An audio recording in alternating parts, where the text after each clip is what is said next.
If you have a toddler learning tower in your kitchen right now, stop! Because the federal government just recalled more than 138,000 of them, and the reason is terrifying: kids getting trapped inside and towers collapsing while a child is standing on top. In the next few minutes, I'm going to walk you through exactly which brands are affected, what the injuries have looked like, and the 3 things you need to do today if one of these is in your house. So first, what even is a learning tower? If you're not a parent of a toddler, you may not have heard of these. They're also called kitchen towers or standing towers, basically a tall wooden stool with guardrails on the sides, designed to let a toddler stand safely at counter height so they can help mom or dad cook, bake, or wash dishes. They've become massive on Instagram and Pinterest over the last few years, the aesthetic, minimalist, Montessori-style parenting trend. Millions of these have been sold online, mostly through Amazon, mostly imported from overseas manufacturers.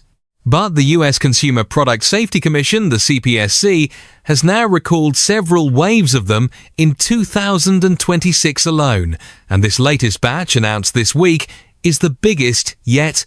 Let's break down exactly what's being recalled. This covers 3 separate product lines, all announced together. Number 1, Woodure Toddler Kitchen Step Stools. This is the biggest chunk, about 91,000 units, across 3 different models. They were sold on Amazon from July 2024 all the way through June of this year, priced between $60 and $100.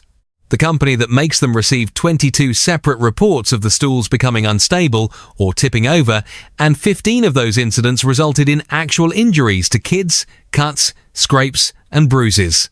Number 2, HARPPA Nordi Foldable Toddler Tower. Over 41,000 of these were sold, both through the company's own website and on Amazon, going back to September of 2023, at a higher price point around $130. Number 3, Mangohood Direct Kids Kitchen Standing Towers. This one's a smaller recall, just over 100 units, sold on Amazon between last July and this past March. Comes in natural bamboo, grey and white finishes. Here's the part every parent needs to actually hear. The CPSC isn't just flagging a wobble or a design flaw, they're citing 2 very specific hazards on all 3 products: tip over and entrapment. Tip over is what it sounds like: the tower isn't stable enough, and with an active toddler climbing, leaning or rocking on it, the whole thing can go over sideways while the child is standing at counter height. That's a serious fall risk, especially in a kitchen full of hard surfaces, cabinets, and sometimes a hot stove nearby. Entrapment is the scarier one. On these models, the openings on the front and back sides of the tower are large enough that a small child's torso can actually slip through, but not the rest of their body. That creates a real risk of a child getting stuck or trapped in the structure, which safety officials say can lead to serious injury or, in the worst cases, death. This isn't a hypothetical. These recalls exist because real incidents were reported to the government by real families. And here's what makes this story bigger than just 3 brands. This is not an isolated event. Just weeks before this recall, in late April, there was a separate recall covering nearly 13,000 toddler towers. Then in May, 125,000 Cozyland branded towers were recalled.